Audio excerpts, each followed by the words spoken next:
You're listening to the Hour of the Time. I'm William Cooper. Ladies and gentlemen, if I'm so crazy, if I'm such a radical, why is it that I am so consistently right?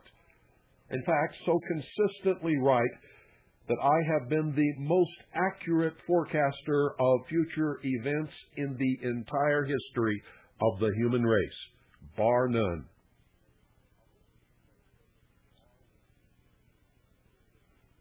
If you don't believe it, check out my record.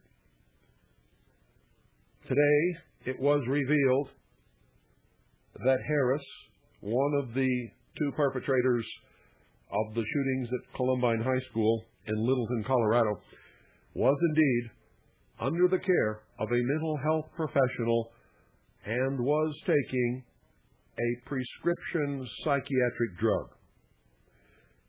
And I'm here to tell you, the other boy was also.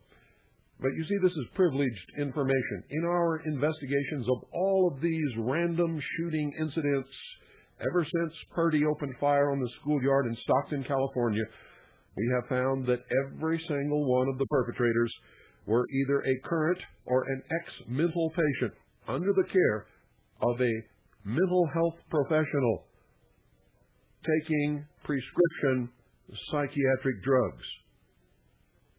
And all of these shootings have either occurred immediately prior to major gun legislation or crime bills, or at the time of the year right around April 19th, the traditional time of sacrifice on behalf of the old pagan gods, which, by the way, have returned in the New Age and in the New World Order humanist religions. So ask yourself that. If I'm such a nut, if I'm so crazy, if I'm such a extreme, radical, right-wing dude, why is it that I am so consistently right? So consistently right to the point that I have been the most accurate forecaster of major future events in the entire history of the human race. We continue with our documented and sourced revelation of the treason that has occurred in this country. Pay very close attention, ladies and gentlemen. Make sure you have pen and paper and that you take copious notes. I challenge you. Prove me wrong. I wonder who out there is going to believe that.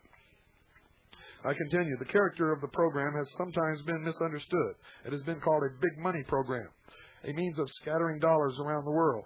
Obviously, it is not that, but a means of spreading ideas and skills. It has been called a welfare program. Obviously, it is that in the best sense of the word.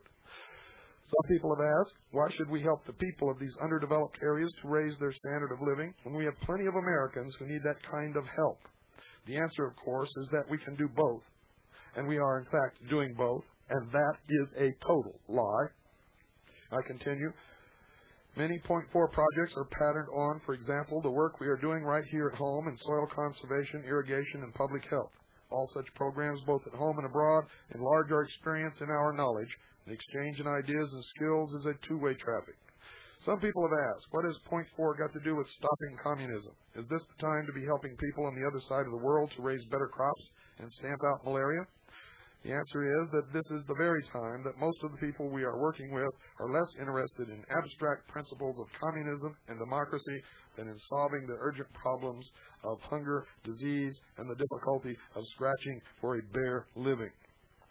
The communists offer them quick remedies for all their ills. We have a chance to prove to them in practical and concrete ways that a free society can promote both human well-being and human dignity. Next chapter, World Trade and World Peace. The European Recovery Program has lifted the great European workshop back to its feet and has put millions of highly skilled people back into productive work. The Point 4 program will in time create new centers of production and will help millions of people in Latin America, Africa, and the Middle and Far East to develop their skills and resources. Both these programs are designed to raise standards of living through production. But production is never an end in itself. Goods are useful only if they can be bought, sold, and consumed.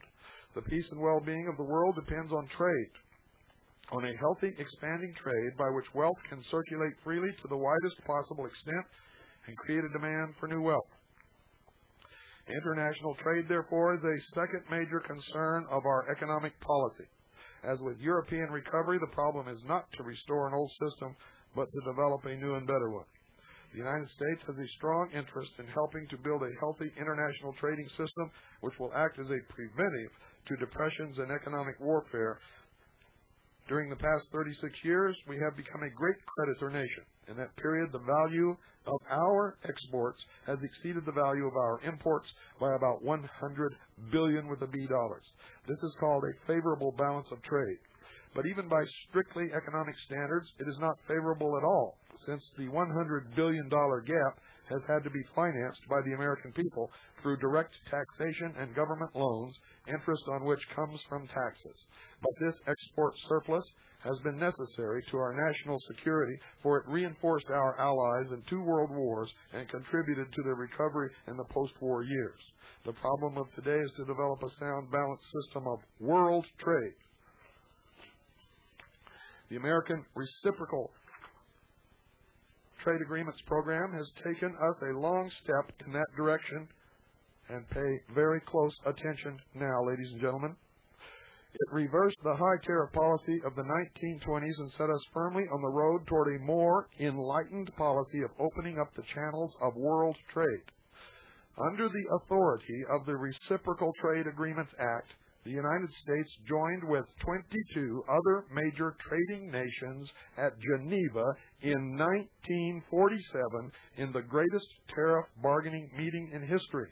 The result of that meeting was a General Agreement on Tariffs and Trade, GATT. Again, was a General Agreement on Tariffs and Trade, GATT. And you thought GATT was new. GATT has been planned and has been in the workings and has been an actual fact for many years. It was GATT that gave the foreign nations the edge in charging us higher tariffs while we lowered ours. It has caused the destruction of the industrial base of the United States of America, and it's continuing with NAFTA. The result of that meeting was a General Agreement on Tariffs and Trade, GATT, which reduced tariffs rates sharply and affected half the world's imports. The only tariff rates that were reduced were ours. The rest of the world raised theirs. The same bargaining process was repeated at Annecy, France in 1949 with 11 more countries present. And this conference led in turn to a third round of tariff-cutting negotiations at Torquay, England in 1950. Every country got and made concessions, and every concession that was made to one country immediately applied to all those present. Thus, the free nations made an unprecedented all-out attack on one of the most serious obstacles to the flow of trade.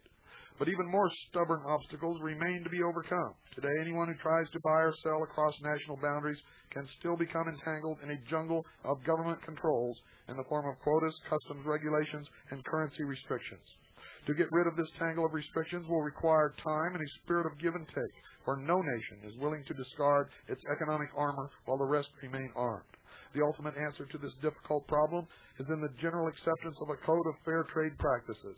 54 nations have agreed on such a code and embodied it in the Charter for an international trade organization.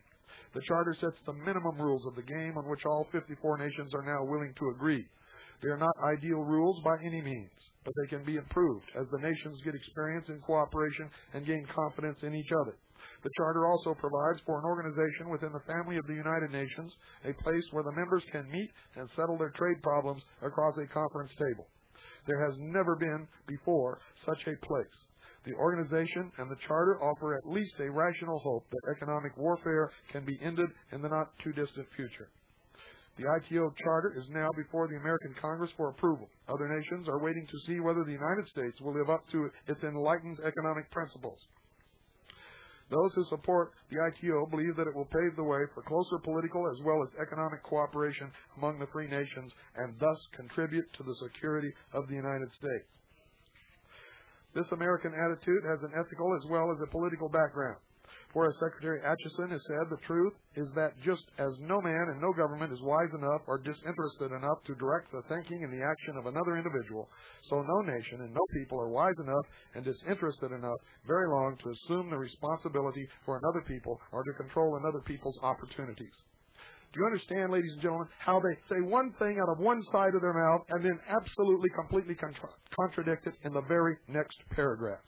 These people are consummate liars, consummate deceivers, and consummate manipulators.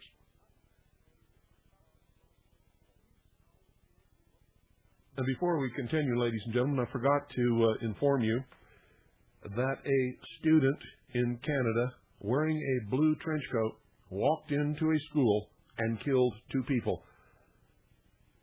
I told you it was not over. You can expect an ever-increasing wave of violence to envelop this country and other countries. Perpetrated, we will be told, by children, lone nuts,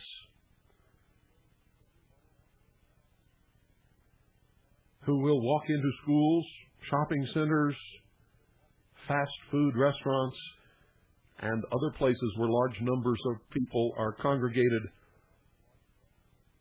and kill at random with no apparent motive. I told you this would happen in 1988 before Purdy walked onto the school ground in Stockton, California, and opened fire on those young elementary school children. I wrote it in my book, Behold a Pale Horse, that was published in December of 1990. I have been telling you this and repeating it in all my speeches and lectures over the years and on many of the broadcasts of the Hour of the Time ever since the first broadcast on May the 4th, 1992. I told you what they would find eventually with these 2 young men on the evening of April the 20th, 1999, the day that the shootings in Columbine High School occurred. I do not like being right. I hate it, in fact. But nevertheless, I am right, and you had better pay attention. We now continue. They are the best in the world, in fact. Some Americans have been troubled by the fact that the nations whose independence we have helped to establish and maintain have not all had representative governments or practical democracy as we understand it. This raises the question of what we mean when we speak of free nations and free peoples. It is worth clearing up this question, which has caused a good deal of confusion about American policy. A free country is one that does not have to take orders from a foreign government. Believing as we do that national independence is a stepping stone to popular government and personal liberty, we set a high value on the independence even of those nations which cannot by any stretch of the imagination be called democracies. The fact that we help a country to be free of foreign domination does not mean that we support the particular government it happens to have at any particular time.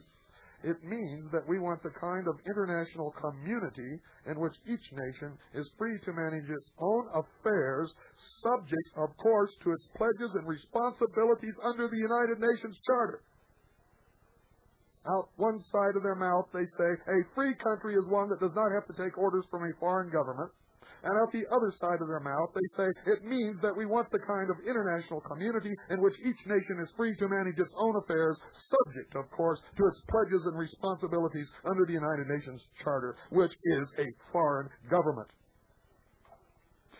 Within the broad area of the Charter, there's plenty of room for people to experiment and to change their forms of government if they wish.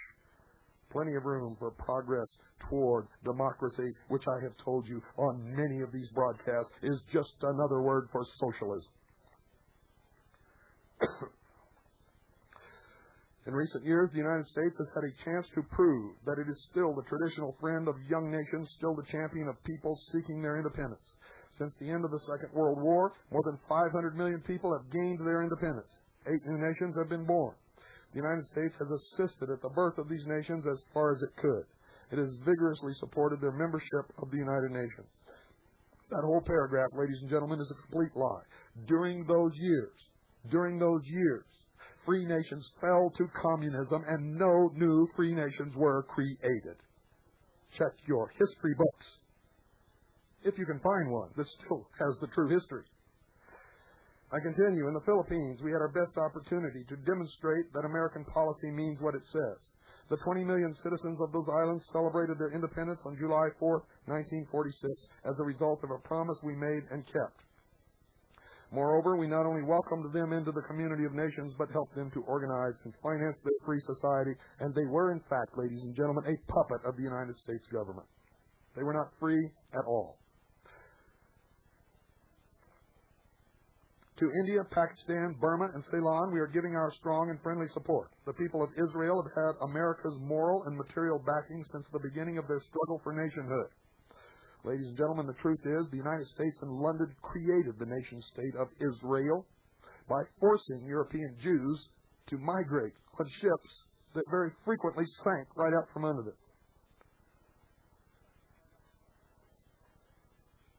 Americans can take pride in their contribution to the creation of the Republic of Indonesia.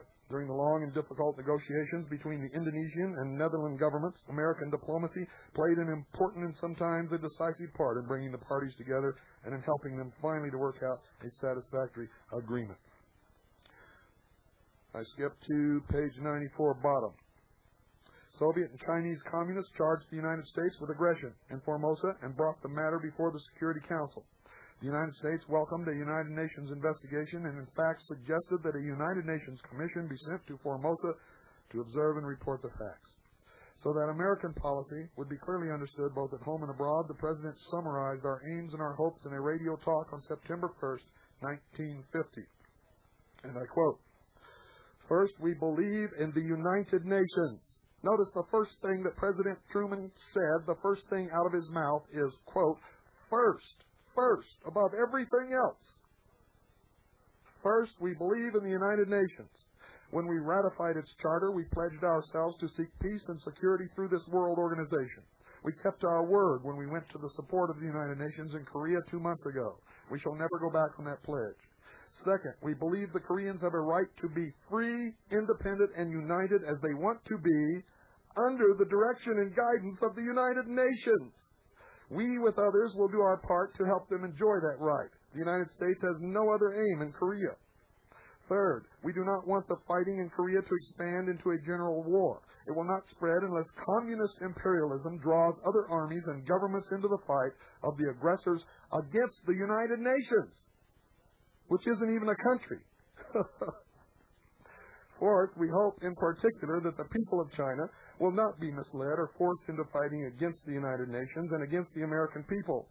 In that paragraph, folks, they have really stated their real meaning. For the meaning of that sentence is that the United States and the United Nations are one and the same.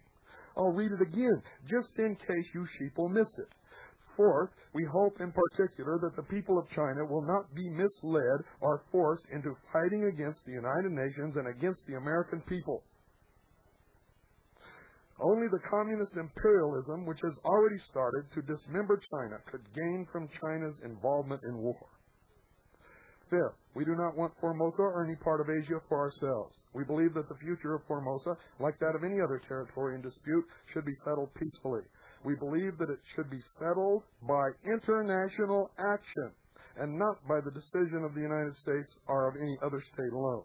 International action, ladies and gentlemen, means the United Nations, which means the United States. The mission of the 7th Fleet is to keep Formosa out of the conflict. Our purpose is peace, not conquest. Sixth, we believe in freedom for all nations of the Far East. That is one of the reasons why we are fighting under the United Nations for the freedom of Korea. We helped the Philippines become independent, and we have supported the national aspirations to independence of other Asian countries. Russia has never voluntarily given up any territory it has acquired in the Far East. It has never given independence to any people who have fallen under its control. We not only want freedom for the peoples of Asia, but we also want to help them secure for themselves better health, more food, better clothes and homes, and the chance to live their own lives in peace under the United Nations. The things we want for the people of Asia are the same things we want for the people of the rest of the world. Seventh, we do not believe in aggressive or preventive war. Such war is the weapon of dictators, not of free democratic countries like the United States. We are arming only for defense against aggression. Even though communist imperialism does not believe in peace, it can be discouraged from new aggression if we and other free peoples are strong, determined, and united. Eighth, we want peace, and we shall achieve it. Our men are fighting for peace today in Korea. We are working for peace constantly in the United Nations and in all the capitals of the world. Our workers, our farmers, our businessmen, all our vast resources are helping now to create the strength which will make peace secure and get this, folks, the rights of man. The United Nations Charter pledged all its signers to respect and promote human rights and fundamental freedoms, but it did not define those rights and freedoms. One of the first tasks of the United Nations, therefore, was to get general agreement among its members on what those words meant. To be realistic, such an agreement would have to express the honest beliefs and aims of all the nations that put their names to it. It must, in short, be a common denominator of conviction rather than a pious hope. The United States worked hard for such an agreement. American organizations gave it vigorous support, and our American chairman, Mrs. Franklin Delano Roosevelt, guided its progress through the Human Rights Commission. In 1948, the General Assembly approved the first International Declaration of Human Rights. The next step is to get the principles affirmed in the Declaration accepted in practice as part of the constitutions and law of nations. This will become most important to you later when we get into some of the later documents, when you see what this really means. This is a work of many years, but the Economic and Social Council has already undertaken the drafting of human rights treaties, or covenants. Covenants, ladies and gentlemen. Remember when William Clinton, the communist, socialist, Marxist, draft-dodging, lying scum, who pretends to be the President of the United States of America, but who is really the President of a criminal, counterfeit government, which has relegated our Constitution and Bill of Rights to the trash can. Covenants, I continue, which will bind the nations that sign them to guarantee certain basic rights to their citizens. Each covenant will have to take into consideration the particular problems of a particular nation, its legal system, and its method of dealing with violations. The drafting of human rights covenants is one of the boldest as well as one of the most difficult projects ever conceived by a group of nations. In the judgments of history, this quiet and generally unsung work may rank as one of the great revolutionary enterprises of the United Nations. Now understand what was said there, ladies and gentlemen. They're drafting a covenant. It is one of the boldest as well as one of the most difficult projects ever conceived by a group of nations. Now listen, in the judgment of history, this quiet and generally unsung work may rank as one of the great revolutionary enterprises of the United Nations, and that is in the symbology and the words of the mysteries. Another is the outlawing by the United Nations of genocide or mass murder of whole groups of people, such as Nazi Germany officially practiced In 1948, the General Assembly unanimously approved a convention pledging its members to treat genocide as a crime and to punish it accordingly. This treaty is now up for ratification. Since then, ladies and gentlemen, it has been ratified, and nobody wants to see anybody eliminated. Nobody wants to see genocide enacted on any people.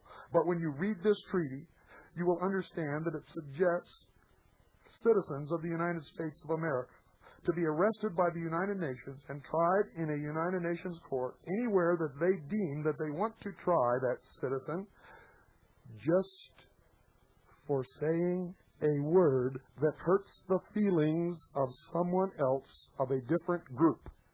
If you don't believe that, ladies and gentlemen, in one of these future programs, in the near future, I am going to read that treaty to you and prove it.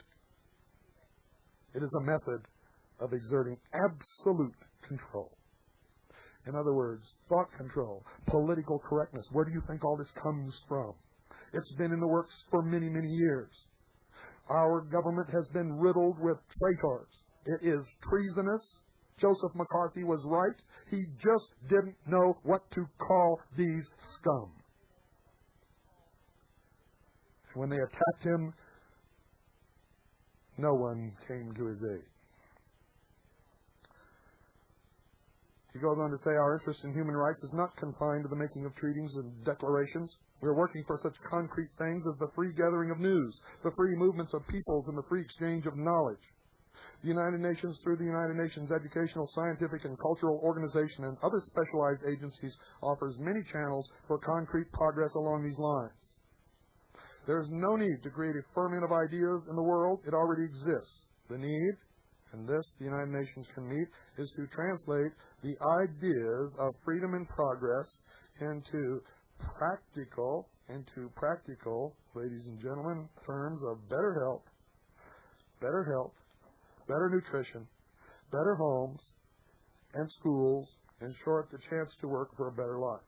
This is all translated over the years into socialism, the welfare state. The American nation began life with the Declaration of Independence. We hold and still hold those truths to be self-evident, that all men are created equal, and they are endowed by their Creator with certain unalienable rights, that among these rights are life, liberty, and the pursuit of happiness, that to secure these rights, governments are instituted among men, deriving their just powers from the consent of the governed. Today, the foreign policy of the United States is a declaration of the interdependence of men and nations, and I will read that declaration to you verbatim in one of the programs to come. We have over 400 pages of documents to read to you, outlining the beginning, the conduct, the carrying out, and the end result of the treason. The destruction of the United States of America wholesale, the ripping apart, the shredding of the Constitution and the Bill of Rights, and the enslavement of the American people under a one-world, totalitarian, socialist government. A Department of State publication, number 3972, entitled Our Foreign Policy. Ordered, written by Harry S. Truman and signed by Harry S. Truman. It was from the General Foreign Policies Series, number 26, released September 1950. Printed by the Division of Publications, Office of Public Affairs, Department of State. Ladies and gentlemen, a lot of people called today wanting to know what the name of the publication was and where to get it.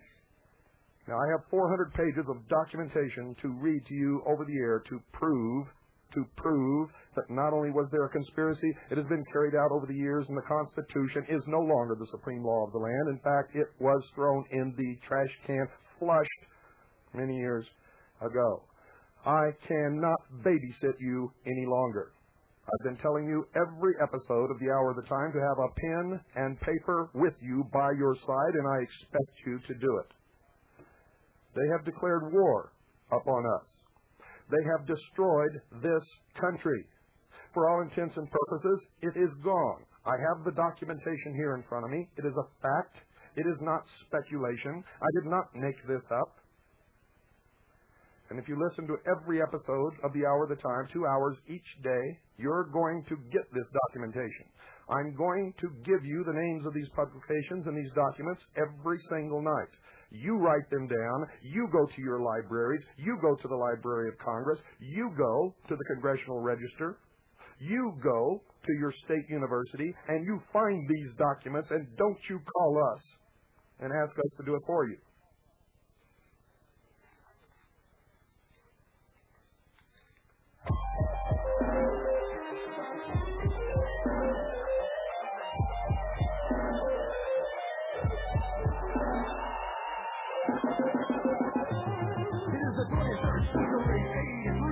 Things are much worse than they used to be. It's a hell of a time, because the federals are mad. The brothers of the day, the ones in your hand. People all over in every town.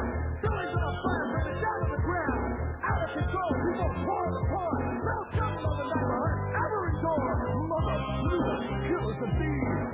Everywhere you look, it's just another disease. 300 million people on a planet made for three. So who's gonna set this hell down free?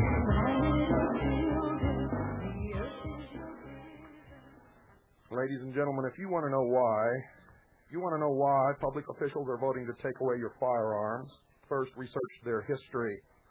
Look at who they are. Look at the organizations they belong to. Look at where they went to school. Don't listen to the promises that they gave you to get into office. Watch what they do. And go to your local library. No matter where you live in the United States, tell the librarian to show you where the United States code books are shelved. There are 25 books in the set, folks. They are reddish-brown in color. They are printed by the government printing office in Washington, D.C. These hard-covered books are printed every 8 to 10 years. They are updated with annual softback supplements each year until a new hardcover issue comes out. At the present time, the 1989 United States code books are on the shelf. The 1989. You want, ladies and gentlemen, Public Law 87-297. Public Law 87-297. That's in Title 22, United States Code, Section 2551. If your library has the 1982 edition, which some libraries still do, go to Volume 9. Volume 9. You'll find it on page 554. Here you will find Public Law 87-297, which calls for the United States to eliminate its armed forces. This law was signed for the United States in 1961. John Fitzgerald Kennedy signed it, and every president since has worked to enact its provisions. The government knows you will not approve, which is why they want to take away your firearms before you find out that it's already been done. Already been done. The Brady Bill is a scam. All this firearms legislation that they are introducing is a scam. It's already been done. The Secretary of the Treasury, all he has to do is sign his name to a document, and it's all over. All over. What they're doing now is trying to garner a public consensus of support so that they will not be found out and hung as the traitors that they are. Then turn to page 555, and remember this is only in the 1982 edition. Here you will find the definition of what the government means by disarmament. You can find it on the lower right-hand side of the page. The disarmament calls for the elimination of our armed forces. It also calls for the elimination of weapons of all kinds. This is Title 22, United States Code, Section 2552, Subtitle A. Then turn to page 557. Here you will find it stated in Item A, Control, Reduction, and Elimination of Armed Forces, and as Item D, Elimination of Armed Forces. These traitors in Washington have been operating in concert with the Soviet Union to bring about a one-world government. The collapse of the Soviet Union was from the top down and not from the cries of the people and is part of a well-orchestrated plan. What you need to know is that your armed forces are being eliminated from national control, which in turn wipes out our sovereignty as a nation. It's already been done on paper. It must be done with the public approval. In 2 stages, we shall have no more Army, no more Navy, and no more Air Force. In the 3rd stage, we will have a zero military. Before Stage 1 closes, all citizen-owned guns will be banned. Actually, that's after stage 2, folks. We are in the second year, ladies and gentlemen, of stage 2. Public Law 87-297 is further explained in the State Department document called Publication 7277. Your librarian can also furnish you a copy, or could, until they found out what we were doing, and now we have run a check, and we can only find that publication in 2 libraries in the entire country. It has been removed. I'm not going to tell you which libraries, because I don't think they know it's there, and I don't want to give it away. If you are diligent in your search, you will find it. If not, we will furnish you with a copy when these documents are published.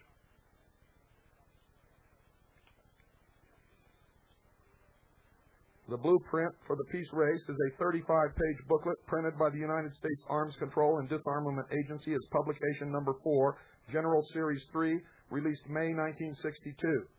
Publication number 4 is the unabridged version of State Department Document 7277, and we will read both of these documents to you over the air during this series.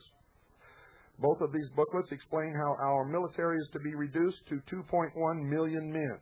China and the Soviets are to reduce to that level also, and are in the process of doing it. At this point, we are in stage 1, at which time we are to transfer on a permanent basis 1/2 of our armed forces to be merged with the Russian and Chinese armies. In stage 2, the remaining 1/2 of our armed forces is then turned over to the same Security Council of the United Nations. The person in charge of the merged armies must, by prior agreement, always be a Russian. We will document that later in the series. The world's smaller nations turn 100% of their armies over to the same Undersecretary of the Security Council in stage 2. President George Bush and Admiral William J. Crowe refer to this process as being in transition. The exchange of officers between the Russian and what used to be Soviet bloc countries and the United States military has been taking place for some time. We now are training Russian officers in our military academies, and some of our officers are attending Russian military academies.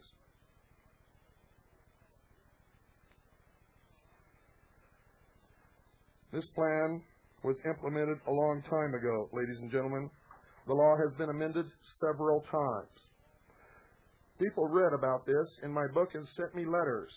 In the letters they say, oh yeah, but everybody got mad and they made an amendment to the law that said that nothing in this law is construed to mean that they're going to take guns away from the American citizens.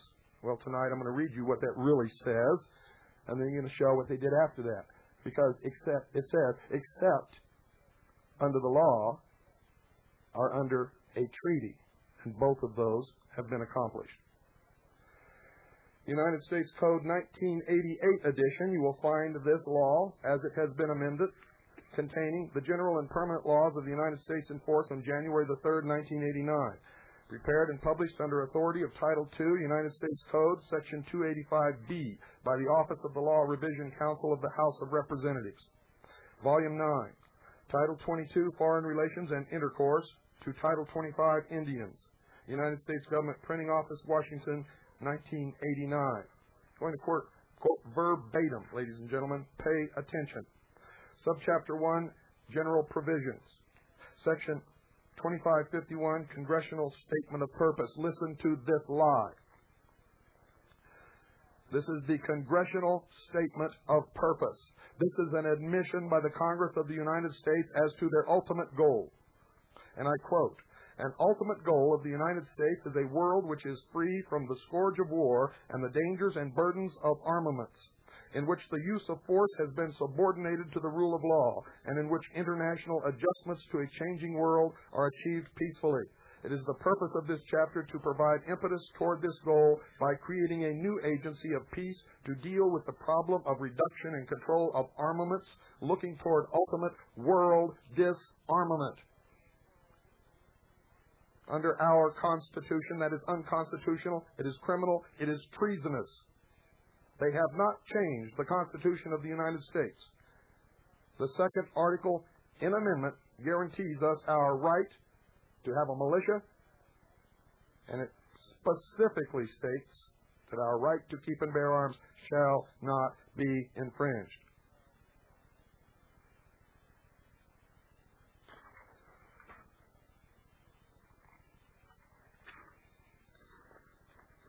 Pay attention. Title 22, Foreign Relations and Intercourse, page 652, same volume.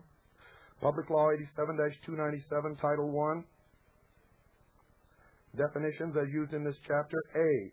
The terms arms control and disarmament mean the identification, verification, inspection, limitation, control, and reduction or elimination of armed forces and armaments of all kinds under international agreement, including the necessary steps taken under such an agreement to establish an effective system of international control or to create and strengthen international organizations for the maintenance of peace. Public Law 87-297, Title 1, Subsection 3, September 26, 1961. Statute 631, Subchapter 2, Organization. United States Arms Control and Disarmament Agency. There is established an agency to be known as the United States Arms Control and Disarmament Agency.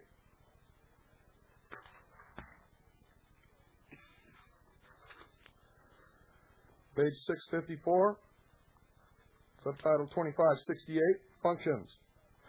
The Director is authorized and directed to exercise his powers in such manner as to ensure the acquisition of a fund of theoretical and practical knowledge concerning disarmament.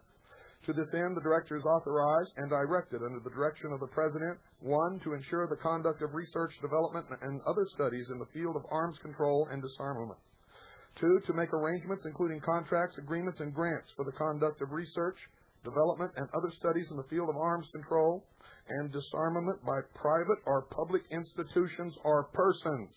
And 3, to coordinate the research, development, and other studies conducted in the field of arms control and disarmament by or for other government agencies in accordance with procedures established under Section 2575 of this title. In carrying out his responsibilities under this chapter, the Director shall, to the maximum extent feasible, make full use of available facilities, government and private. The authority of the Director with respect to research, development, and other studies shall be limited to participation in the following insofar as they relate to arms control and disarmament. A. Control, reduction, and elimination of armed forces and armaments. The detection, identification, inspection, monitoring, limitation, reduction, control, and elimination of armed forces and armaments, including thermonuclear, nuclear missile, conventional, bacteriological, chemical, and radiological weapons. Now, folks, they make it sound like they're talking just about armed forces of nations, and that is not true, as you will find out later. D. The control, reduction, and elimination of armed forces and armaments in space, in areas on and beneath the Earth's surface, and in underwater regions. And in K, methods for the maintenance of peace and security during different stages of armed control and disarmament. You'll find out what they're talking about different stages when we get to 72-77 and the blueprint for the peace phase. The scientific, economic, political, legal, social, psychological, military, and technological factors related to the prevention of war with a view to a better understanding of how the basic structure of a lasting peace may be established. M. Other related problems. Such related problems as the Director may determine to be in need of research, development, or study in order to carry out the provisions of this chapter. The Director is authorized and directed to prepare for the President, the Secretary of State, and the heads of such other government agencies as the President may determine recommendations concerning United States arms control and disarmament policy. Provided, however, that no action shall be taken under this chapter or any other law that will obligate the United States to disarm or to reduce or to limit the armed forces or armaments of the United States, except pursuant to the treaty-making power of the President under the Constitution, or unless authorized by further affirmative legislation by the Congress of the United States. Nothing contained in this chapter shall be construed to authorize any policy or action by any government agency which would interfere with, restrict, or prohibit the acquisition, possession, or use of firearms by an individual for, and get this, folks, the lawful purpose of personal defense, sport, recreation, education, or training. Which means if there is a law that prohibits it, they can interfere all they want. Ladies and gentlemen, the law has already been accomplished. Treaties have already been written, signed, and approved by the Senate. We are in the process of disarming not only ourselves, but the rest of the world. Our armed forces will be assigned to the United Nations, and elements of what used to be the forces of the old Soviet Union will also be assigned to the United Nations as a one-world police force. It's already a done deal.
I continue with Title 22, Foreign Relations and Intercourse, page 657, subsection 2576, paragraph C.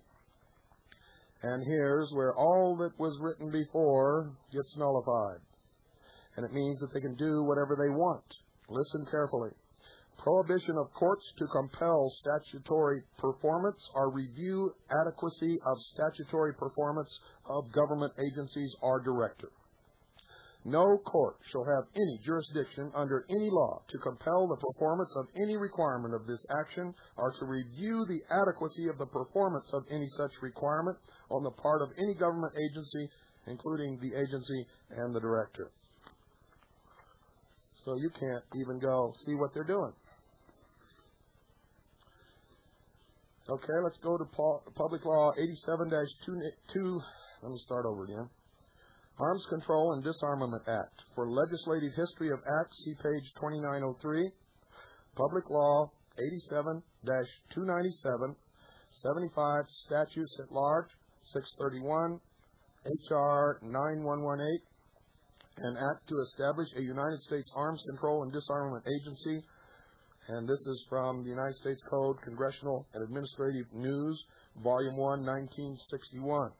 We have many other sources also. United States Statutes at Large, 89th Congress, 1961, first session.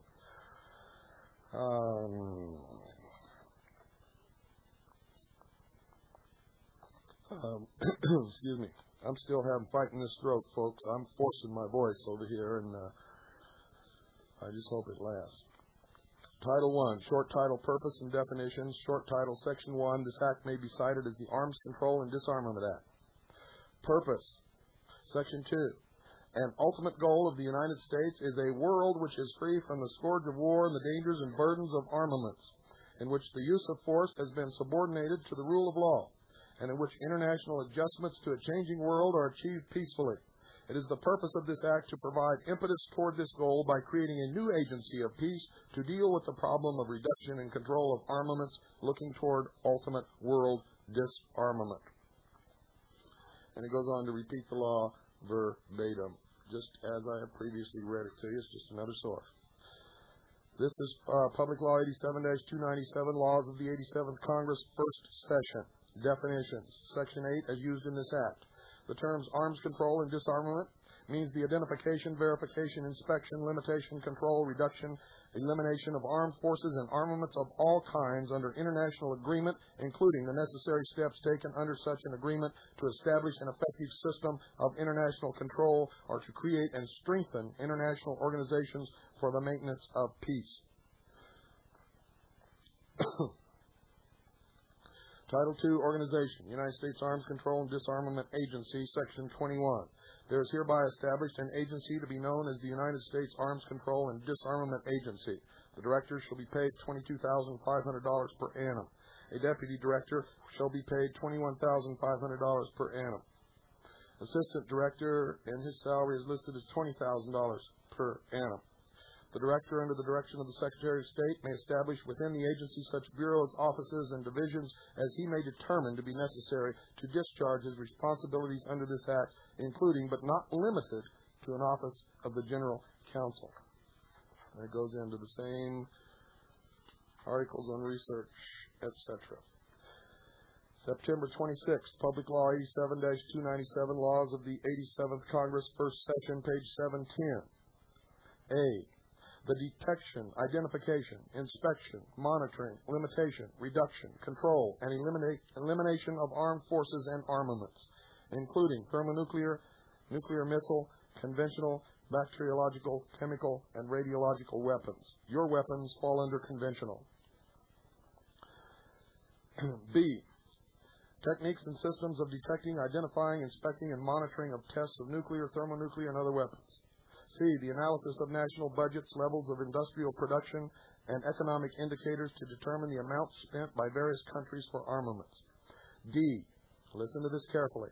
The control, reduction, and elimination of armed forces and armaments in space, in areas on and beneath the Earth's surface, and in underwater regions. And I'm going to skip down to G. The reduction and elimination of the danger of war resulting from accident, miscalculation, or possible surprise attack, including, but not limited to, improvements in the methods of communications between nations. I skip down to K. Methods for the maintenance of peace and security during different stages of arms control and disarmament. You see, this isn't proposed. They already have stages decided upon, folks. We're in stage 2. Under paragraph L, the scientific, economic, political, legal, social, psychological, military, and technological factors related to the prevention of war with a view to a better understanding of how the basic structure of a lasting peace may be established. M. Such related problems as the director may determine to be in need of research, development, or study in order to carry out the provisions of this Act. On page 711, under policy formation. The director is authorized and directed to prepare for the President, the Secretary of State, and the heads of such other government agencies as the President may determine recommendations concerning United States arms control and disarmament policy, provided, however, that no action shall be taken under this or any other law that will obligate the United States to disarm or to reduce or to limit the armed forces or armaments of the United States. And this is the catch. You see, that makes you feel secure, doesn't it? Well, listen to this, sheeple. Except pursuant to the treaty-making power of the President under the Constitution or unless authorized by further affirmative legislation by the Congress of the United States. Now, when they wrote this, they know that the Constitution has been replaced, let me say that again in case you don't know it yet, has been replaced by the United Nations Charter under the United Nations Treaty and the UN Participation Act, pushed through by Harry S. Truman, 33rd degree Freemason, who was the Grand Master of the Grand Lodge of Missouri, of the Scottish Rite of Freemasonry Southern Jurisdiction. So when they say under the Constitution, they really mean under the United Nations Charter. And when they say are unless authorized by further affirmative legislation, ladies and gentlemen, that legislation has been passed, and we will read it to you when it comes up to the top of the pile. We go now to page 712. And that's Title 4, General Provisions, General Authority in the performance of his functions. The Director is authorized to, and we go down to paragraph C. Enter into agreements with other government agencies, including the military departments through the Secretary of Defense, under which officers or employees of such agencies may be detailed to the agency for the performance of service pursuant to this act without prejudice to the status or advancement of such officers or employees within their own agencies. D. Procure services of experts and consultants or organizations thereof, including stenographic reporting services as authorized by Section 15 of the Act of August 2nd, 1946, 5 United States Code 55A, at rates not to exceed $100 per diem for individuals, and to pay in connection therewith travel expenses of individuals, including transportation and per diem in lieu of subsistence while away from their homes or regular places of business as authorized by Section 5 of said Act as amended by 5 United States Code 73B. I skip over to contracts or expenditures, Section 43. The President may in advance exempt actions of the Director from the provisions of law relating to contracts or expenditures of government funds whenever he determines that such action is essential in the interest of United States arms control and disarmament and security policy. So right there, folks, you know they're doing something pretty sneaky because they're exempted from the law of contracts or accountability. Page 714 under security requirements. They're supposed to be working for disarmament. What's to hide there, folks? Security requirements, Section 45A. The Director shall establish such security and loyalty requirements, restrictions, and safeguards as he deems necessary in the interest of the national security and to carry out the provisions of this Act. The Director shall arrange with the Civil Service Commission for the conduct of full field background security and loyalty investigations of all the agency's officers, employees, consultants, persons detailed from other government agencies, members of its General Advisory Committee, advisory boards, contractors and subcontractors, and their officers and employees, actual or prospective. In the event the investigation discloses information indicating that the person investigated may become a security risk or may be of doubtful loyalty, the report of the investigation shall be turned over to the Federal Bureau of Investigation for a full field investigation. The final results of all such investigations shall be turned over to the Director for final determination. And I go all the way over to page 715, in the same, under security requirements.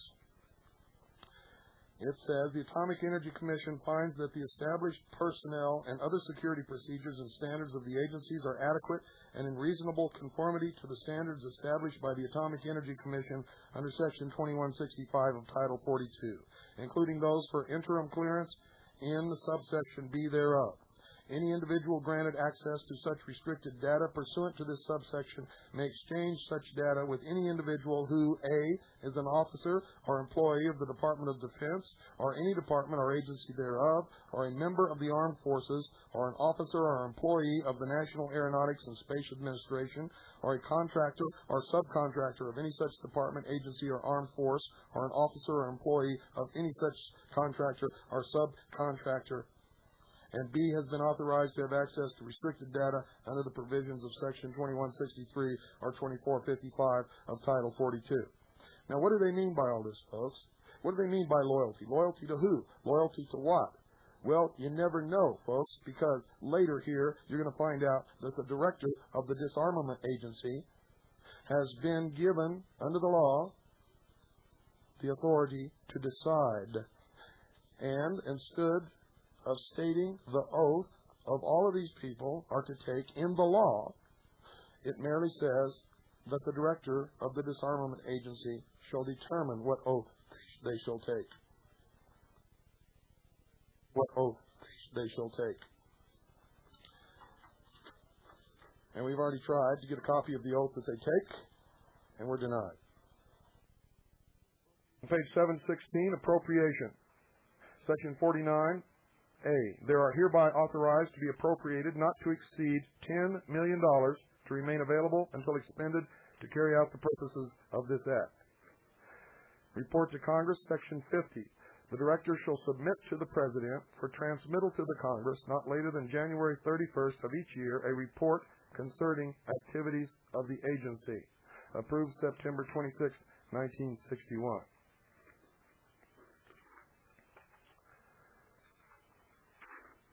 Now we go to the Congressional Record of the House, 1961, page 20301.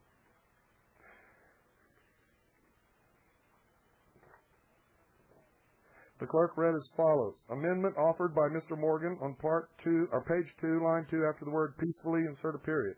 The amendment was agreed to, and the clerk read as follows. Definitions. Section 3 as used in this act. A. The term disarmament includes the control, elimination, reduction, limitation, inspection, verification, or identification of armed forces and armaments of all kinds under international agreement, including the necessary steps taken under such an agreement to establish an effective system of international control or to create and strengthen international organizations for the maintenance of peace. Mr. Quee, Mr. Chairman, I offer an amendment. The clerk read as follows. Amendment offered by Mr. Quee on page 3, line 12. Strike out the word elimination. The Chairman. The gentleman from Minnesota is recognized. Mr. Quee. Mr. Chairman, if we strike out the word elimination in line 12, the definition will read A. The term disarmament includes the control, reduction, limitation, inspection, verification, or identification of armed forces and armaments of all kinds. I think it would be unwise, dangerous, and foolish to state in a bill that disarmament means the elimination of armed forces and armaments of all kinds. There would be nothing more dangerous for this country. There would be nothing more dangerous in the cause of world peace than to have any important country lay down its arms completely. There is no nation in the world today that is not dominated by another nation, that has eliminated its armed or its armed forces completely. You can see the way the people who have called themselves the non-committed nations in Belgrade look to a country like Russia that has great arms and who has talked and acted tough. I think that is why they talked mostly about colonialism but did not object strenuously to the testing of the atomic bomb by Russia or any of colonialistic and aggressive acts. You can imagine what would happen in case we, under an international agreement, eliminated all armed forces, even every soldier and all weapons whatsoever. All another nation would have to do would be to secretly have a few armed forces and a few devastating weapons, and immediately we would be unable to defend ourselves. Now that there are these new kinds of weapons, especially nuclear weapons. Quite a bit has been written on this subject. There could be arms control at a reasonable level with inspection and an identification of these weapons. Then, if in a sneaky way some country should add a few more troops, should add a few more weapons, it would be difficult for us to protect ourselves. It is just like some people want in this country for nobody to have any weapons at all. Should that happen in this country, we would find the police force unable to cope with the criminals and the honest citizens unable to cope with the police force. We have to have an armed force, and under any international agency, I imagine not only would they have their own police force, but they would have access to the armed forces of those countries in the international agreement who are friendly to the cause in case of an aggression against a peaceful country. So I believe if we are to have a meaningful arms control, we should take out this word elimination and remove it from this bill. The argument continues, ladies and gentlemen, and the outcome is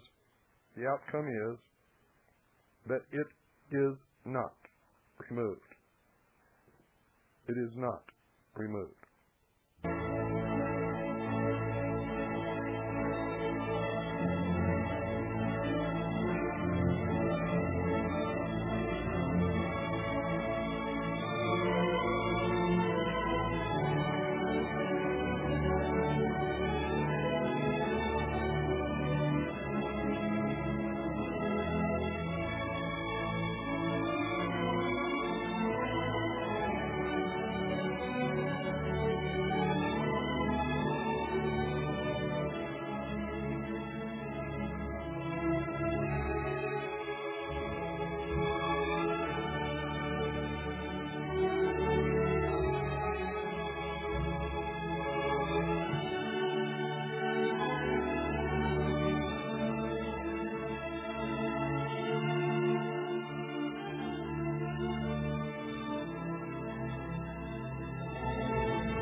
One solitary, lonely, helpless man, one man with no arms, who walked upon this earth 2,000 years ago, changed the entire world for the 2,000 years that followed his death.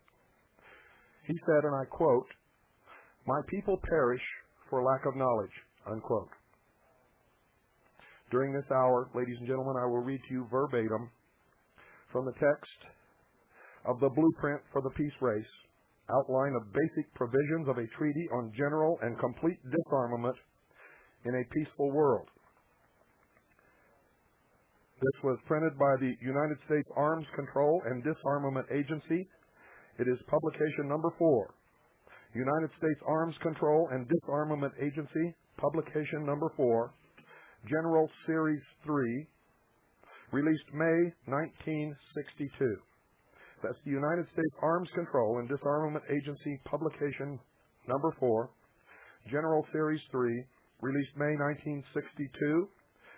It was for sale by the Superintendent of Documents, United States Government Printing Office, Washington, 25, D.C. I quote, "Not to an arms race, but to a peace race, to advance together step by step, stage by stage, until general and complete disarmament has been achieved." Unquote. Signed by President John Fitzgerald Kennedy, September 25, 1961. This is a verbatim statement by the President, John F. Kennedy, during a press conference April 18, 1962. Pay attention. The United States has today tabled at Geneva an outline of every basic provision of a treaty on general and complete disarmament in a peaceful world. It provides a blueprint of our position on general and complete disarmament, as well as elaboration of the nature, sequence, and timing of specific disarmament measures. This outline of a treaty represents the most comprehensive and specific series of proposals the United States or any other country has ever made on disarmament. In addition to stating the objectives and principles which should govern agreements for disarmament, the document calls for the grouping of individual measures in 3 balanced and safeguarded stages. We are hopeful through the give and take of the conference table, this plan will have a constructive influence upon the negotiations now in process. I want to stress that with this plan, the United States is making a major effort to achieve a breakthrough on disarmament negotiations. We believe that the nations represented at Geneva have a heavy responsibility to lay the foundations for a genuinely secure and peaceful world, starting through a reduction in arms, unquote. Now, ladies and gentlemen, that sounds very nice. It sounds wonderful. It's the ages-old dream of 1,000 years of utopia on earth, brought to fruition through the great work of the many different brotherhoods, the secret societies operating under different names and at times appearing to oppose themselves. Ladies and gentlemen, their plan is coming to fruition very quickly. How would you disarm the world without having a central power and a central police force to enforce the disarmament of the world? And this plan includes the peoples of the world, including the American peoples. All of this lily, wonderful, utopian-sounding rhetoric that comes from the mouths of these people who have been working to destroy the United States of America lay against your ears like a soft feather on a puff of wind. But the truth is, ladies and gentlemen, that feather always ultimately erupts in a burst of flame that consumes not only the ear but the head and the body. It is the ages-old lie, the promise of something good, and you always have to give up everything to get it. And whoever's calling, you might as well stop, because no one is going to answer this telephone. And I continue. Forward. An ultimate goal of the United States is a world which is free from the scourge of war and the dangers and burdens of armaments. in which the use of force has been subordinated to the rule of law, and in which international adjustments to a changing world are achieved peacefully. Today, in a world riven by dangerous tensions and mistrust, the attainment of this goal necessitates continuing and patient efforts to achieve the progressive reduction of national war-making capabilities in such a manner as to increase the security of all nations. Thus, responsible arms control and disarmament proposals cannot be directed toward the attainment of unilateral political or military advantage. They must be fully responsive to the legitimate security interests of all nations.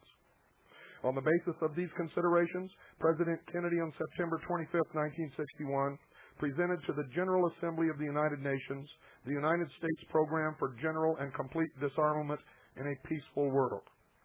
To provide a more precise statement of the United States approach to disarmament and the manner in which that approach should be implemented, the United States on April 18, 1962, presented to the conference of the 18-Nation Committee on Disarmament meeting in Geneva an outline of basic provisions of a treaty on general and complete disarmament in a peaceful world. Although not a draft treaty, the outline elaborates and extends the proposals of September 25th and provides a specific term, a substantial basis for the negotiation of arms control and disarmament treaty obligations. The principal provisions of the United States outline are described in the summary that follows. The complete text of the outline begins on page 5. Ladies and gentlemen, that also sounds nice. Wouldn't it be nice to have a peaceful world free from war? If you've studied history, as I have, you will find out that the wars that have been fought in the last 150 years have been fought to bring this plan of world government into reality. Outline of basic provisions of a treaty on general and complete disarmament in a peaceful world. Summary. Principle and process of disarmament. Disarmament would be implemented progressively and in a balanced manner so that at no stage could any state or group of states obtain military advantage. Compliance with obligations would be effectively verified. As national armaments were reduced, the United Nations would be progressively strengthened. Did you hear that, sheeple? And you've been telling me there is no plan for world government? You better wake up. You have been stupid long enough. You have been apathetic long enough. You have been irresponsible and ignorant long enough. There's no time left, as you will soon see. Disarmament would be accomplished in 3 stages. The first to be carried out in 3 years, the second also in 3 years, and the third as promptly as possible within an agreed period of time. Stage 1 would be initiated by the United States, the Soviet Union, and other agreed states, and that has been done. All militarily significant states would participate in Stage 2, and that is in the process of being done. And all states possessing armaments and armed forces in Stage 3. I'll repeat that. And all states possessing armaments and armed forces in Stage 3. Transition from one stage of disarmament to the next would take place upon a determination that all undertakings in the preceding stage had been carried out and that all preparations for the next stage had been made. Disarmament measures. Armaments. During Stage 1, inventories of major categories of both nuclear delivery vehicles and conventional armaments would be reduced by 30%. That has been surpassed. Fixed launching pads would be reduced with associated missiles. That has also been done. Half of the remaining inventories would be eliminated during Stage 2. That is being accomplished at the present time. And final reductions would be made in Stage 3.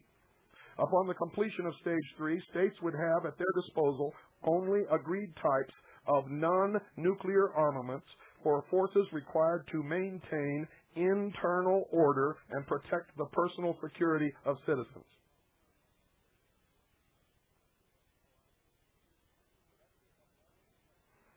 Production of armaments during Stage 1 would be limited to agreed allowances and would be compensated for by the destruction of additional armaments to the end that reductions would not be impaired, and that has been done. In Stage 2, production of armaments would be halted except for parts for maintenance of retained armaments. Any further production of national armaments would be ended in Stage 3 except for production of agreed types of non-nuclear armaments for internal forces. Military research, development, and testing would be subject to increasing limitations during this disarmament progress. During Stage 3, appropriate action would be taken to ensure that new scientific discoveries and technological inventories and inventions of military significance were not used for military purposes. B. Armed Forces. Force levels of the United States and Soviet Union would be reduced to 2.1 million at the end of Stage 1, and that has been more than accomplished. Half of the remaining forces of these two states would be disbanded during Stage 2, and that is being accomplished at the present time and in the United States is well ahead of schedule. And final reductions would be made in Stage 3. Other states would also progressively reduce their force levels. By the end of Stage 3, states would have at their disposal only those agreed forces and related organizational arrangements required to maintain internal order and protect the personal security of citizens. Notice that the military force of nations is now turned inward and is not to protect from attack from without, but is to maintain internal order. C. Nuclear weapons. Production of fissionable materials for use in nuclear weapons would be halted in Stage 1, and limitations would be imposed on the production of fissionable materials for other purposes. The availability of fissionable materials for use in nuclear weapons would be reduced during Stage 1 and subsequent stages by safeguarded transfers to non-nuclear weapons purposes. That is being accomplished. If nuclear weapons tests had not already been halted under effective international control, arrangements to this end would be undertaken in Stage 1. States which had manufactured nuclear weapons would agree in Stage 1 not to transfer control over nuclear weapons to states which had not manufactured them or to assist such states in their manufacture. States which had not manufactured nuclear weapons would refrain from seeking them. That is being enforced at the present time. Transfers of fissionable materials between states would be limited to peaceful purposes and would be safeguarded, and that is being accomplished at this time. Beginning in Stage 2, non-nuclear components and assemblies of nuclear weapons would be destroyed and limitations would be imposed on further production or refabrication of nuclear weapons. At the end of Stage 2, remaining nuclear weapons would be registered internationally to assist in verifying the fact that by the end of Stage 3, states would not have such weapons at their disposal. That is, at the present time, being accomplished both in the United States and in the Soviet Union. D. Outer space. The placing of weapons of mass destruction in orbit would be prohibited in Stage 1, and limitations would be imposed on the production, stockpiling, and testing of boosters for space vehicles. States would support increased cooperation in peaceful uses of outer space. E. Military bases. Reduction of military bases, wherever they might be located, would be initiated in Stage 2, and final reductions would be made in Stage 3, and in the United States, this plan has been implemented and is ahead of schedule. F. Military expenditures. Military expenditures would be reported throughout the disarmament process, and that is not only being carried out, but it is public information. Verification. The verification of disarmament would be the responsibility of an international disarmament organization which would be established within the framework of the United Nations, and that has been done, and that organization is monitoring the disarmament of the major superpowers. Reductions of armaments and armed forces would be verified at agreed locations, and limitations on production, testing, and other specified activities at declared locations. Assurance that agreed levels of armaments and armed forces were not exceeded and that activities subject to limitation or prohibition were not being conducted clandestinely would be provided through arrangements which would relate the extent of inspection at any time to the amount of disarmament being undertaken and to the risk to the disarming states of possible violations. Such assurance might, for example, be accomplished through arrangements under which states would divide themselves into a number of zones or regions through which inspection would be progressively extended. By the end of Stage 3, when disarmament had been completed, all parts of the territory of states would have been inspected. Reduction of the risk of war. To promote confidence and reduce the risk of war during the disarmament process, states would, beginning in Stage 1, give advance notification of major military movements and maneuvers, establish observation posts to report on concentrations and movements of military forces, and ensure rapid and reliable communications among heads of government and with the Secretary General of the United Nations. An International Commission on Reduction of the Risk of War would examine possible extensions and improvements of such measures, as well as additional measures to reduce the risk of war through accident, miscalculation, failure of communications, or surprise attack. Arrangements for keeping the peace. In Stage 1, states would undertake obligations to refrain from the threat or use of force of any type contrary to the United Nations Charter. Throughout the 3 stages of disarmament, states would use all available means for the peaceful settlements of disputes, would seek to improve processes for this purpose, and would support measures to improve the capability of the United Nations to maintain international peace and security. A United Nations Peace Observation Corps would be established in Stage 1 and a United Nations Peace Force in Stage 2. That has been accomplished. The military forces of the United States that are left are functioning as the United Nations Peace Force. We are, in fact, in Stage 2 at this moment. The United Nations Peace Force, which would be equipped with agreed types of armaments and would be supplied agreed manpower by states, would be progressively strengthened until in Stage 3 it would be fully capable of ensuring international security in a disarmed world. It would then be turned over completely to the United Nations and would be merged with the military forces of what used to be called the Soviet Union. The outline of basic provisions of a treaty on general and complete disarmament in a peaceful world. This, ladies and gentlemen, is the complete text. I will read selected portions of this complete text, simply because it's long. But you will get the message, and you will be able to obtain this entire text. In order to assist in the preparation of a treaty on general and complete disarmament in a peaceful world, the United States submits the following outline of basic provisions of such a treaty. A. Objectives. 1. To ensure that A. Disarmament is general and complete, and war is no longer an instrument for settling international problems, and B. General and complete disarmament is accompanied by the establishment of reliable procedures for the settlement of disputes and by effective arrangements for the maintenance of peace in accordance with the principles of the Charter of the United Nations. You people better wake up. I'm putting my life on the line for you. You better wake up. 2, taking into account paragraphs 3 and 4 below to provide with respect to the military establishment of every nation for A. Disbanding of armed forces, dismantling of military establishments, including bases, cessation of the production of armaments, as well as their liquidation or conversion to peaceful uses. Elimination of all stockpiles of nuclear, chemical, biological, and other weapons of mass destruction and cessation of the production of such weapons. C. Elimination of all means of delivery of weapons of mass destruction. D. Abolition of the organizations and institutions designed to organize the military efforts of states, cessation of military training, and closing of all military training institutions. E. Discontinuance of military expenditures.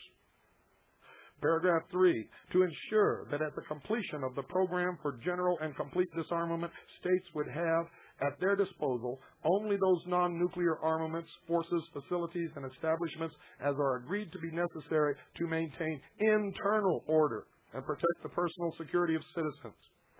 To ensure that during and after implementation of general and complete disarmament, states also would support and provide agreed manpower for a United Nations Peace Force to be equipped with agreed types of armaments necessary to ensure that the United Nations can effectively deter or suppress any threat or use of arms, which means there will no longer be a United States of America, for we will have no sovereignty, and the United Nations Charter will be the supreme law of the land, and I tell you now, it already is and has been for some time.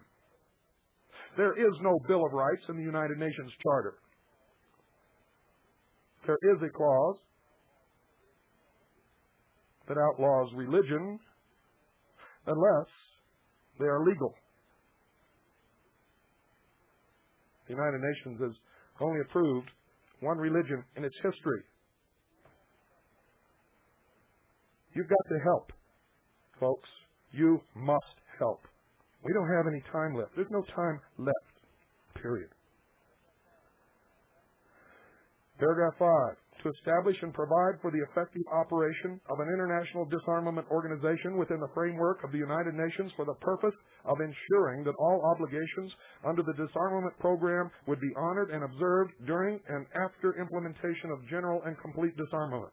And to this end, to ensure that the International Disarmament Organization and its inspectors would have unrestricted access without veto to all places as necessary for the purpose of effective verification. B. Principles. The guiding principles during the achievement of these objectives are: 1. Disarmament would be implemented until it is completed by stages to be carried out within specified time limits. 2. Disarmament would be balanced so that at no stage of the implementation of the treaty could any state or group of states gain military advantage, and so that security would be ensured equally for all. 3. Compliance with all disarmament obligations would be effectively verified during and after their entry into force. Verification arrangements would be instituted progressively as necessary to ensure throughout the disarmament process that agreed levels of armaments and armed forces were not exceeded. 4. As national armaments are reduced, the United Nations would be progressively strengthened in order to improve its capacity to ensure international security and the peaceful settlement of differences, as well as to facilitate the development of international cooperation in common tasks for the benefit of mankind. There's that old benefit of mankind again that the Brotherhood is so fond of scattering around. 5. Transition from one stage of disarmament to the next would take place upon decision that all measures in the preceding stage had been implemented and verified, and that any additional arrangements required for measures in the next stage were ready to operate. We have been betrayed. We have been lied to. The Brady Bill, all these bills on gun control, that's just dressing on the cake, folks. The cake's already been made, baked, and eaten. It's all over. And it was all over a long time ago. There is no United States of America. There is a United Nations. Our military commanders know this. Congress knows it. The President knows it. The Justice Department knows it. And the Supreme Court knows it, as you will find out in the coming programs as I read you verbatim from the law. Don't go away. I might be back. I just might be back. And if I am, I guarantee you, you don't want to miss it. Because even if you don't care, it's the best thing on radio.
Introduction, and remember, I'm only going to read selected portions. You will be able to get your hands on this as we publish it. And even if we don't publish it, if you're diligent in your research, you will find your own copy without having to go through with us, and then you'll know that we did not make this up, and that's the way that I prefer that you do it.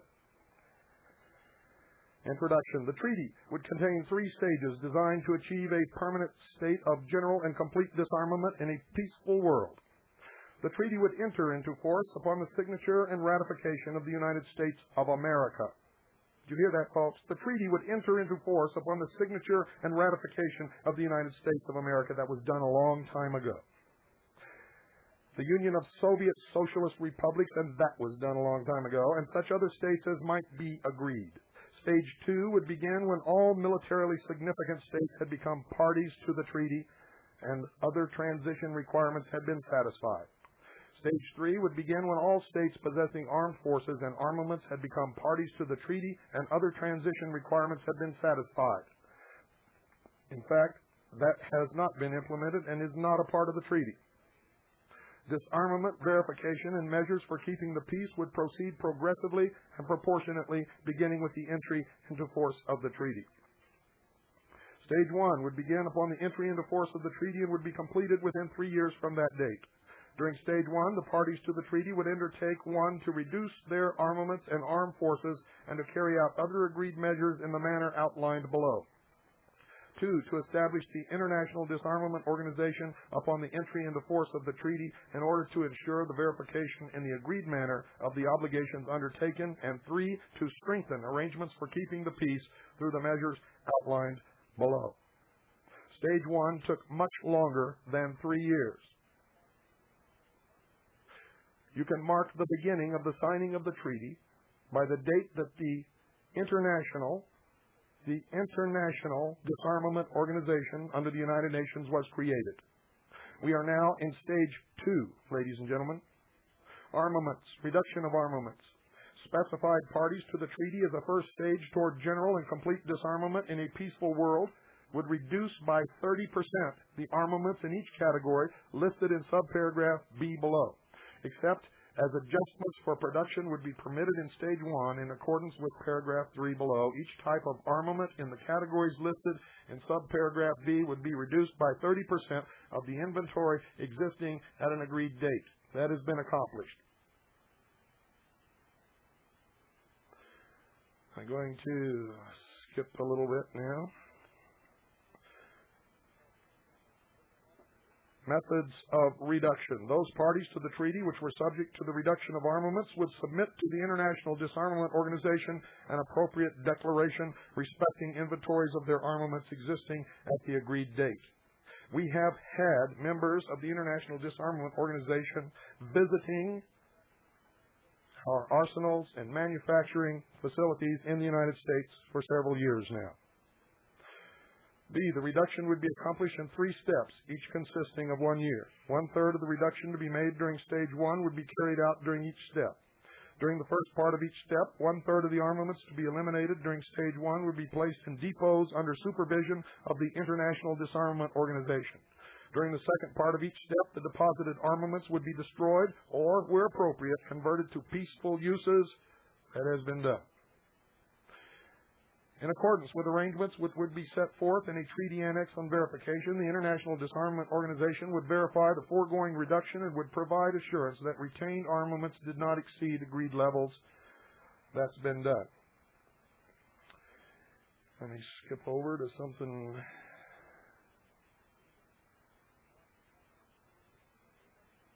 Armed forces. Reduction of armed forces. Force levels for the United States of America and the Union of Soviet Socialist Republics would be reduced to 2.1 million each, and for other specified parties to the treaty to agreed levels not exceeding 2.1 million each. All other parties to the treaty would, with agreed exceptions, reduce their force levels to 100,000 or 1% of their population, whichever were higher, provided that in no case would the force levels of such other parties to the treaty exceed levels in existence upon the entries into force of the treaty, and that has been accomplished. Armed forces subject to reduction. Agreed force levels would include all full-time uniformed personnel maintained by national governments in the following categories: A. Career personnel of active armed forces and other personnel serving in the active armed forces on fixed engagements or contracts. B. Conscripts performing their required period of full-time active duty as fixed by national law. C. Personnel of militarily organized security forces and of other forces or organizations equipped and organized to perform a military mission. And, of course, I'm going to skip over the part of nuclear weapons and outer space. Military expenditures. The parties to the treaty would submit to the International Disarmament Organization at the end of each step of each stage a report on their military expenditures. Such reports would include an itemization of military expenditures. So if they're doing that, folks, what is all this bullshit about national security, secrecy on the military expenditures when they're turned over to the United Nations? This is absolutely amazing.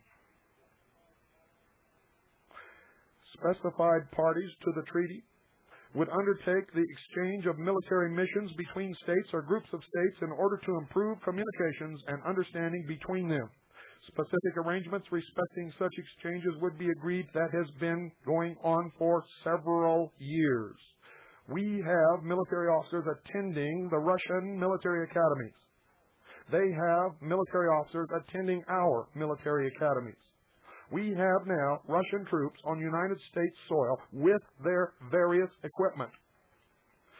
We have an open skies treaty, and they are allowed to overfly our airspace any time they want, and we are equally allowed to overfly theirs.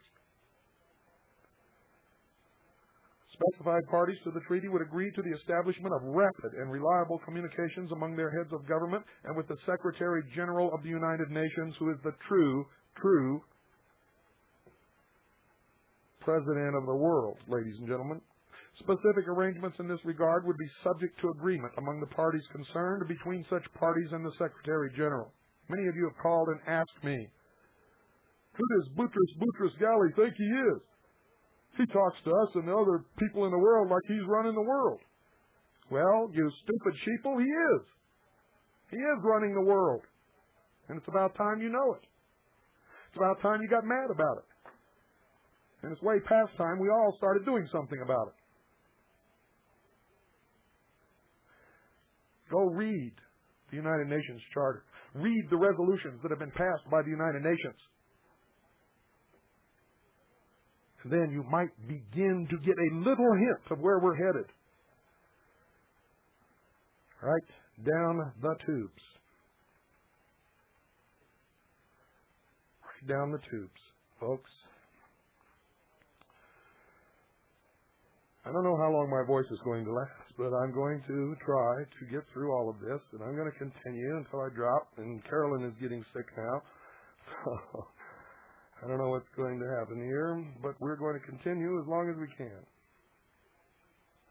The parties to the treaty would agree to cooperate promptly and fully with the International Disarmament Organization and to assist the International Disarmament Organization in the performance of its functions and in the execution of the decisions made by it in accordance with the provisions of the treaty.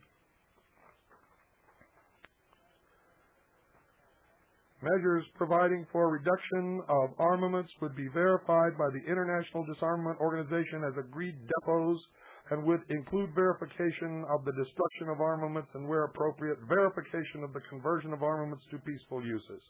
Measures providing the reduction of armed forces would be verified by the International Disarmament Organization either at the agreed depots or other agreed locations.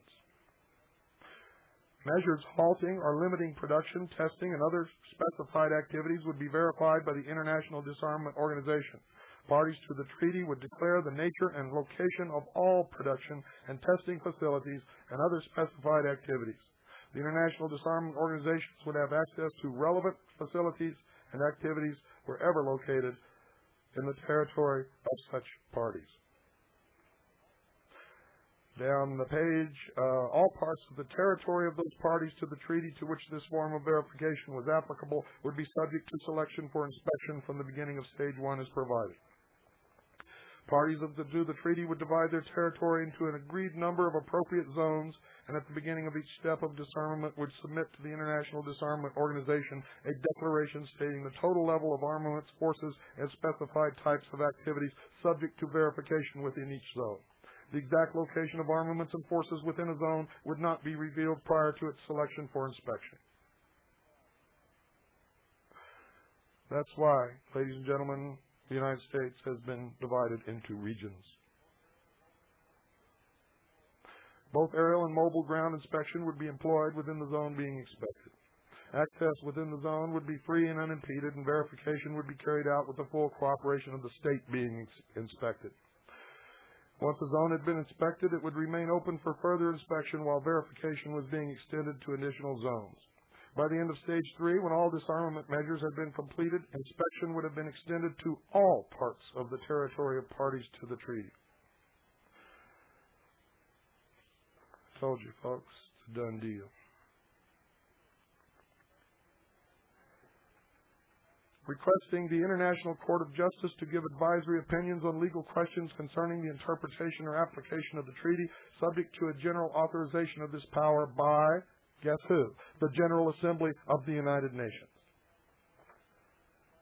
Requesting the International Court of Justice to give advisory opinions on legal questions concerning the interpretation or application of the treaty, subject to a general authorization of this power by the General Assembly of the United Nations. And it continues, and it continues, and it continues, and it includes all nations, all military forces, and all peoples, including you. It was done years ago, ladies and gentlemen. Years ago. And let me see if there's anything else here that you need to hear right off the bat.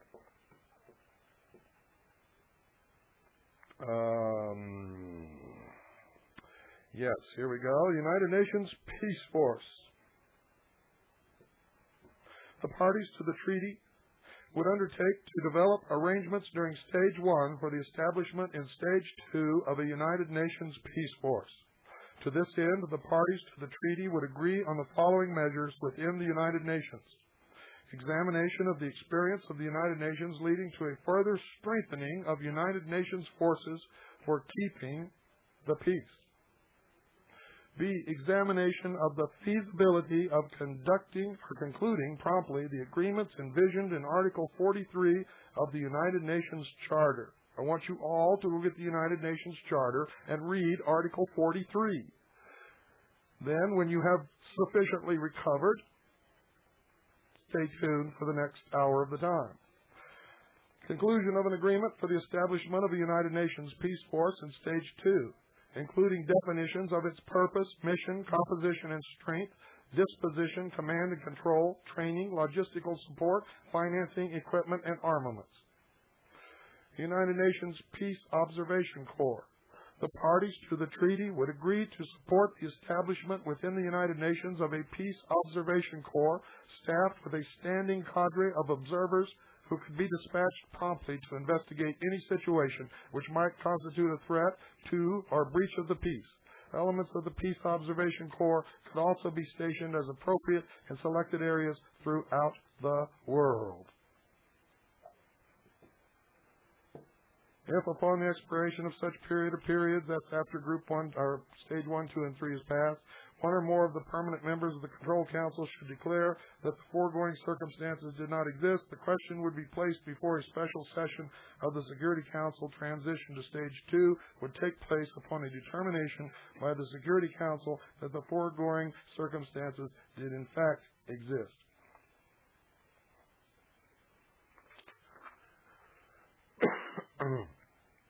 Thank you, Carolyn. Hot or not, I need it.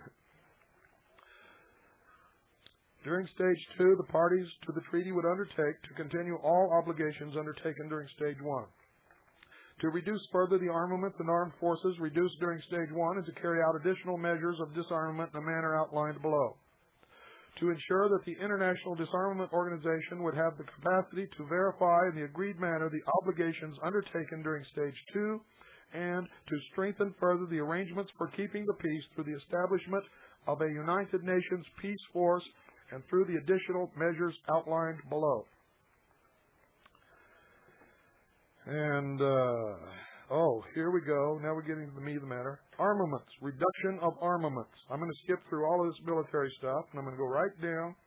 The parties to the treaty would submit to the International Disarmament Organization a declaration respecting their inventories existing at the beginning of Stage 2 of the additional types of armaments in the categories listed in subparagraph B below, and would, during Stage 2, reduce the inventory of each type of such armaments by 50%. B. All types of armaments within further agreed categories would be subject to reduction in Stage 2. And we go down to item number 8, specified types of small arms, which will be declarations by types. That is being carried out in law now. Under 8 and C, specified categories of ammunition for armaments listed in Stage 1. Section A, subparagraph 1B, and in subparagraph B above would be reduced to levels consistent with the levels of armaments agreed for the end of Stage 2.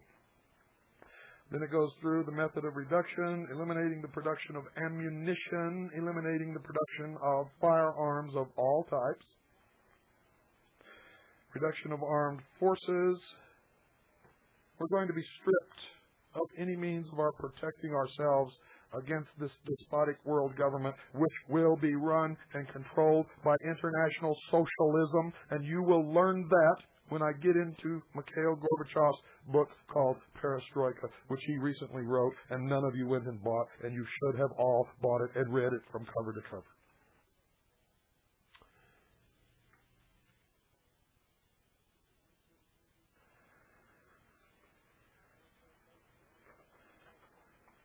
Military bases and facilities.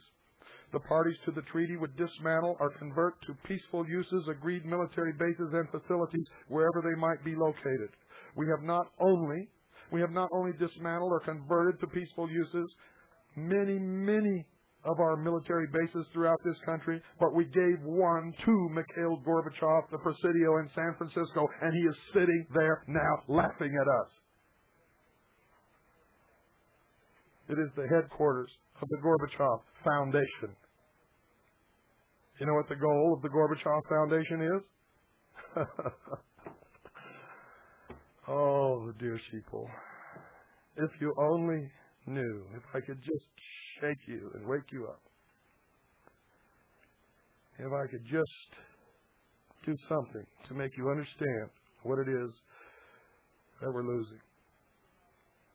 If we were given a hand in this, if we were allowed to participate and debate and help form what is coming, we might be able to create something good. Just the fact that it is being brought about through lies and deception and manipulation, and the death of many good people around the world, tells me that there's nothing good about it. In fact, it smells so bad I can smell the stench right here in our studios under the clear, beautiful blue Arizona skies. Well, we'll open the phones now, folks. What do you think about what you're hearing? 520-333-4578. Have you got a clue as to when we originally aired this series? I don't think it's over. We have weeks more to go. Weeks and weeks and weeks more to go. You see, if you had been listening to the Hour of the Time years ago, you would have been able to predict the current happenings today with the same kind of accuracy that I have been able to predict it. And you would have been absolutely 100% correct. 520-333-4578 is the number. Is this impacting you? Is it making a difference? Is it clearing anything up for you? Well, the phone rang, and then nobody was there. 520-333-4578. Or, is this too tedious? Have you succeeded in blocking it out? Are you practicing what's known as denial? Have you walked away from it? What is your statement about what you've been hearing for the last several nights? 520-333-4578 is the number. Or are you just absolutely dumbfounded by it all? Good evening. You're on the air. Good evening, Bill. This is Denise in Southern Nevada. Hi, Denise. What I get from what you're doing tonight is that possibly Milosevic and Saddam Hussein have refused to disarm on their own. Well, that's part of it. They've certainly refused to kowtow to the New World Order. Well, that's what because I keep hearing this repeating of decreasing the amount of armament. Yeah. And I hear that from NATO, too. We're going to hurt his ability to wage war. Sure. NATO is, as I predicted years ago, is being positioned as the official police force for the world. Right. Okay. I just wanted to see if I was on track there. Oh, yes, absolutely you are. Okay, thank you. You're welcome. 520-333-4578 is the number. What do you think about what you're hearing? Is it opening your eyes? And remember, this is just the very small tip of the iceberg. We have just begun to reveal the treason that's been happening in this country. You have no idea whatsoever. That is, no idea yet. You will, as each night goes by, you will learn more and more and more. You see, we've been lied to big time. More than big time. Good evening. You're on the air. Mr. Cooper. Yes, sir. This is the man back in Detroit, Michigan. I know. Where I am, Spiegel. Yes, I do. You know what I've been telling these guys long ago, what you were saying is dead on track. This nation going to end in total chaos because these fools are still sitting down, twirling their fingers. Every time I try to tell some of the blacks about this, oh, you don't know what you're talking about. Congress ain't going to buy do nothing like that to us. And you know, in the VFW, they going around sending out letters to members of the VFW to back the guys in Kosovo? Yugoslavia. Yeah. And I told them, I'm a spiritual man, and what they're doing is wrong, and I don't violate tomorrow law. If any man violates tomorrow law, I don't want nothing to do with him. I don't care who it is, if it's my brother or my papa. Uh-huh. So, I just want to let you know. I appreciate my share. So keep up the good work. Appreciate that. Thank you. Okay. Take care. Thanks for calling. 520-333-4578. Is this worth doing? Should we continue it? Is it too tedious for you? Is it boring? I need to know these things. Good evening. You're on the air. Well, good evening, Bill. I hope I'm coming through good. Yes, you are. I enjoy what I'm hearing very much. It is certainly worthwhile to continue. Could you talk a lot louder, please? Oh, I'm sorry. I have to yell. I'll make it quick. I want to say that what you're doing is certainly worthwhile. I'm enjoying every second. Okay, I don't understand what you mean by enjoying. It's not an enjoyable thing to hear, really. No, but I'm being educated, and I'm thrilled with the joy of discovery. Okay, I understand. And, you're opening my eyes. Well, thank you. Have a great evening. Thank you very much. Bye-bye. 520-333-4578 is the number to call. Good evening. You're on the air. Hey, Bill. This is Steve in Greenville, North Carolina. How you doing tonight? I'm doing fine. I just wanted to let you know that your broadcasts they're absolutely incredible, sir. They're fabulous. They're eye-opening. I try to get as many people to listen to it and to tape it. I think you're just an asset. You're a hero of mine for what that is worth. I'm a young man growing up in modern Babylon, and I know that everything you say is true because it touches my heart and it touches my soul. And each night that I listen to these tapes that you've begun, you send chills up my spine and tears come out of my eyes because I know the truth of what you speak. And I just want everyone out there to know that you're just great, man. You just do a really good job, Bill. I appreciate you very much. Thank you so much. You don't know how far that goes in helping me do this job. 520-333-4578 is the number. And, when you know all of this stuff, and you've been working with it for years and years and years, you talk about tears. I have shed rivers and rivers and rivers of tears knowing what's coming to the good people of this country and of the world. That it's the death of freedom that we are witnessing. You see, when the President of the United States can collude or conspire with an international organization called NATO to throw all existing law in the trash can and coerce by overwhelming force other people to do as they dictate, I can't imagine anything more threatening or dangerous than that. Good evening, you're on the air. Yes, Bill, this is Chris from Kalamazoo. Hi, Chris. And I just wanted to continue to encourage you in what you're doing. I have contacted the Kalamazoo Gazette, one of the 3 assistants to the editor, and he said he would try to get somebody to listen.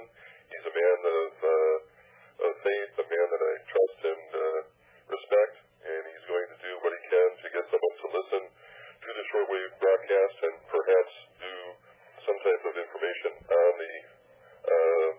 in the paper on your programs. Well, good. That's wonderful. And the information that you're talking about tonight was in, I believe, one of the previous editions of Veritas. You had mentioned it, I believe. Yes. Well, I've done this stuff in my speeches and lectures over the years. Part of it is in my book, Behold a Pale Horse. Yes, sir. These tapes that you're listening to were originally aired in 1994. 1994! And not enough people paid attention to stop the crap that's going on now. Isn't that I was awakened to your broadcast in about late 95, early 96. And I just want to thank you for continuing my wake-up program. Well, thank you. We're out of time. I got to let you go. All right, sir. Good night, folks, and God bless each and every single one of you. Please wake up. Form or join a militia. If you want to stay free, I hate to tell you this, but you're going to have to fight for it.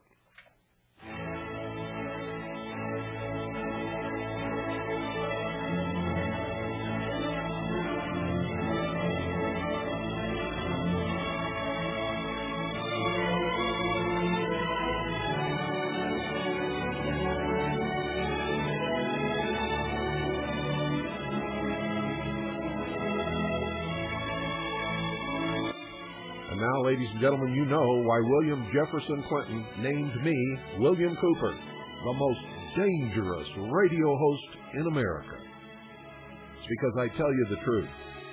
I don't care who it hurts or helps. I tell you the truth. You won't get it anywhere else.